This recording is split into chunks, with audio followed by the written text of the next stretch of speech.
Hello അസ്സാം വലൈക്കും നമസ്കാരം. എല്ലാവർക്കും സുഖമല്ലേ? എല്ലാവരും സന്തോഷത്തോടെ സമാധാനത്തോടെ ഇരിക്കുന്നു വിശ്വസിക്കുന്നു. ഇന്ന് ഞാനിവിടെ ഒരു ചിക്കൻ മന്തിൻ്റെ റെസിപ്പി ആയിട്ടാണ് വന്നിട്ടുള്ളത്. ചിക്കൻ മന്തി പ്രഷർ കുക്കറിൽ വെച്ചാൽ എങ്ങനെയിരിക്കും നമുക്ക് നോക്കാം. വളരെ ഈസിയാണ്, അതുപോലെ തന്നെ നല്ല ടേസ്റ്റുമാണ്. ഞാൻ മുമ്പ് ഒരു മന്തിയുടെ റെസിപ്പി ഇട്ടിട്ടുണ്ട്, അതിന് ഒരുപാട് നല്ല വ്യൂസും കിട്ടിയിട്ടുണ്ട്. അത് സ്റ്റീമറിലാണ് ഉണ്ടാക്കുന്നത്, ഇത് പ്രഷർ കുക്കറിലാണ്. രണ്ടും നല്ല ടേസ്റ്റ് തന്നെയാണ്. ഈ ഒരു റെസിപ്പി നിങ്ങളെല്ലാവരും ഒന്ന് ട്രൈ ചെയ്ത് നോക്കണം. എങ്ങനെ ഉണ്ടാക്കാൻ നോക്കാം. ഒരു പ്രഷർ കുക്കറിലേക്ക് ഒരു 2 ടേബിൾ സ്പൂൺ ഓയിൽ ഒഴിച്ചു കൊടുക്കാം. 2 പട്ട, 3 ഏലക്കായ, ഒരു 5 ഗ്രാമ്പു, 1 ടീസ്പൂൺ കുരുമുളക്, ഒരു 1/2 ടീസ്പൂൺ പെരുംജീരകം അതും കൂടി ഇട്ട് കൊടുക്കാം. പിന്നെ ഒരു 1/2 ടീസ്പൂൺ മല്ലിക്കുരു, പിന്നെ 1 ടേബിൾ സ്പൂൺ ഇഞ്ചി വെളുത്തുള്ളി പേസ്റ്റ്. ഇതെല്ലാം കൂടി ഒന്ന് വഴറ്റി കൊടുക്കുക. എന്നിട്ട് ഇതിലേക്കൊരു 2 മീഡിയം ഉള്ളി അരിഞ്ഞത് കൂടി ഇട്ട് കൊടുക്കാം. പിന്നെ ഈ ഉള്ളിയുടെ പച്ചമണമൊക്കെ മാറുന്നവരെ ഒന്ന് വഴറ്റി കൊടുക്കാം. ഒരുപാട് അങ്ങ് ബ്രൗൺ കളറൊന്നും ആവണ്ട, ജസ്റ്റ് ഒന്ന് ആ പച്ചമണം മാറിയാൽ മതി. ഇതിലേക്ക് തന്നെ നമുക്ക് മാഗിയുടെ ചിക്കൻ ക്യൂബ്സ് ഇട്ട് കൊടുക്കാം. ഒരു 2 എണ്ണം ഇട്ട് കൊടുക്കാം. എന്നിട്ട് ഒരു 3 കപ്പ് വെള്ളം കൂടി ചേർത്ത് കൊടുക്കാം. ഞാനിവിടെ 2 കപ്പ് ബസ്മതി റൈസാണ് എടുക്കുന്നത്. അപ്പോൾ 1 കപ്പ് ബസ്മതി റൈസിന് 1.5 കപ്പ് വെള്ളം എന്ന കണക്കിനാണ് എടുക്കുന്നത്. ഇന്ന് ചിക്കൻ ഇവിടെ വലിയ പീസസ് ആയിട്ട് എടുത്തിട്ടുണ്ട്. സ്കിന്നോട് കൂടി തന്നെയാണ് ഞാൻ ഇട്ട് കൊടുക്കുന്നത്. നിങ്ങൾക്ക് വേണമെങ്കിൽ സ്കിന്നില്ലാതെ ഇട്ട് കൊടുക്കുക. ഇതിവിടെ തിളച്ചിട്ടുണ്ട്. ഇനി നമുക്ക് പ്രഷർ കുക്കറിൻ്റെ മൂടി അടച്ചു വെച്ച് ഒരു ഹൈ ഫ്ലെയിമിൽ വെച്ചിട്ട് 2 വിസിൽ വരുന്നവരെ കുക്ക് ചെയ്യാം. അങ്ങനെ നമ്മുടെ പ്രഷർ കുക്കറിൻ്റെ ആവിയൊക്കെ പോയിട്ടുണ്ട്. നമുക്ക് തുറന്ന് നോക്കാം. കണ്ടില്ലേ, നമ്മുടെ ചിക്കൻ നല്ല പെർഫെക്റ്റായിട്ട് കുക്കായിട്ടുണ്ട്. വെന്തുടഞ്ഞിട്ടൊന്നുമില്ല. 2 വിസിൽ കറക്റ്റാണ്. ഇനി ഈ ചിക്കൻ്റെ വെള്ളം അതിപ്പോൾ 3 കപ്പ് നമുക്ക് വേണം. അത് ശരിക്കും ഒന്ന് അളന്ന് നോക്കണം. എന്നിട്ട് 3 കപ്പ് ആക്കിയിട്ട് മാറ്റി വെക്കണം. അതുപോലെ ഉപ്പ് വേണമെങ്കിൽ ചേർത്ത് കൊടുക്കുക. ഞാനിവിടെ ഉപ്പ് ചേർത്തിട്ടില്ല. ചിക്കൻ ക്യൂബിന് തന്നെ നല്ല ഉപ്പുണ്ടാവുമല്ലോ, വേണമെങ്കിൽ മാത്രം ചേർത്ത് കൊടുക്കുക.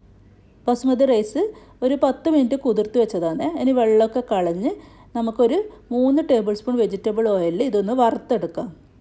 ഒരു 2-3 മിനിറ്റ് ലോ ഫ്ലെയിമിലൊന്ന് വറുത്തെടുത്താൽ മതി. ഇങ്ങനെ ചെയ്യുമ്പോൾ നമുക്ക് ചോറ് ഒട്ടിപ്പിടിക്കാതെ നല്ല ഓരോന്നോരോന്നായിട്ട് കിട്ടും. ഇനി നമുക്ക് ചിക്കൻ വെന്ത വെള്ളത്തിലേക്ക് ഒരു 2-3 പച്ചമുളകും ഒരു തക്കാളി അരച്ചതും കൂടി ചേർത്ത് കൊടുക്കാം. ഇനി ഇതിലേക്ക് നമുക്ക് ചേർക്കാനുള്ളത് നമ്മൾ വറുത്ത് വെച്ച അരിയാണ്.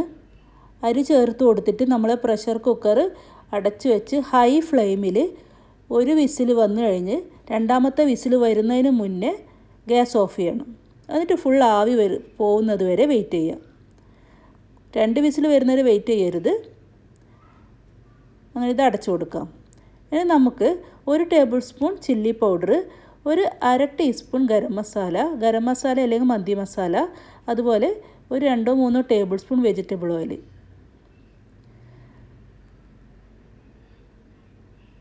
അതുപോലെ കുറച്ച് ഉപ്പ് കൂടി ചേർത്ത് നല്ലൊരു പേസ്റ്റ് രൂപത്തിലാക്കിയെടുക്കാം. ഇത് നമ്മുടെ കുക്ക് ചെയ്ത ചിക്കനില്ലേ അതിലേക്ക് നല്ലതുപോലെ തേച്ച് പിടിപ്പിച്ച് കൊടുക്കാം. ഇതുപോലെയോ അല്ലെങ്കിൽ കൈ കൊണ്ടോ നമുക്ക് നല്ലതുപോലെ എല്ലാ ഭാഗത്തും തേച്ച് പിടിപ്പിച്ച് കൊടുക്കണം. എന്നിട്ട് നമുക്കിതൊന്ന് നല്ലതുപോലെ ഒന്ന് ഫ്രൈ ചെയ്തെടുക്കാം. മുളക് ഇത്രയും ആവശ്യമില്ലെങ്കിൽ നിങ്ങൾക്ക് മുളകിൻ്റെ അളവ് കുറക്കാം. ഇത് കാശ്മീരി മുളകായതുകൊണ്ട് അത്ര എരിവൊന്നും ഉണ്ടാവില്ല. ഇനി ഒരു പീസ് ചാർക്കോൾ എടുക്കുക. അത് നല്ലതുപോലെ ഒന്ന് നമുക്ക് ഇതുപോലെ ഗ്യാസ് അടുപ്പിൽ വെച്ചിട്ട് നല്ലതുപോലെ ഒന്ന് കനലാക്കി എടുക്കാം. നമ്മുടെ റൈസ് നമുക്ക് നോക്കാം. 1 വിസിൽ വന്ന് 2ാമത്തെ വിസിൽ വരുന്നതിന് മുന്നേ ഓഫ് ചെയ്തതാണ്. ആവിയൊക്കെ പോയിട്ടുണ്ട്. കണ്ടില്ലേ, നല്ല പെർഫെക്റ്റായിട്ട് കുക്കായിട്ടുണ്ട്. 2 കപ്പ് ബസ്മതി റൈക്ക് 3 കപ്പ് വെള്ളം കറക്റ്റ് അളവാണ്. നിങ്ങൾ ഇതുപോലെ തന്നെ ഫോളോ ചെയ്യുകയാണെങ്കിൽ നല്ല റൈസായിട്ട് നിങ്ങൾക്ക് കിട്ടും. കൂടുതൽ വെള്ളമൊന്നും ചേർക്കരുത്. വെള്ളത്തിൻ്റെ അളവ് കൃത്യമായിരിക്കണം, എങ്കിൽ മാത്രമേ ഇതുപോലെ നല്ലൊരു റൈസായിട്ട് കിട്ടുകയുള്ളൂ. നമ്മുടെ ഫ്രൈ ചെയ്ത ചിക്കൻ പീസസ് ഇതിലേക്ക് ഇട്ട് കൊടുക്കാം. ചിക്കൻ പീസസ് എല്ലാം ഇതുപോലെ സൈഡിലായിട്ട് വെച്ച് കൊടുക്കുക. എന്നിട്ട് ഇതിൻ്റെ നടുക്ക് ഒരു സ്റ്റീലിൻ്റെ ബൗളോ അല്ലെങ്കിൽ ഇതുപോലെയുള്ള സെറാമിക്കിൻ്റെ ബൗളോ എന്തെങ്കിലും ഒന്ന് വെച്ച് കൊടുത്തിട്ട് അതിലേക്ക് നമ്മുടെ കനൽ വെച്ച് കൊടുക്കാം. കനലിലേക്ക് കുറച്ച് ഓയിൽ ഒഴിച്ച് കൊടുത്തിട്ട് പെട്ടെന്ന് തന്നെ അടച്ചു കൊടുക്കുക. ഈ പുക പുറത്തേക്ക് പോവാതിരിക്കാൻ വേണ്ടി അത് വേഗം അടച്ചു കൊടുക്കണം. എന്നിട്ട് ഒരു 10-15 മിനിറ്റ് നമുക്ക് വെയിറ്റ് ചെയ്യാം.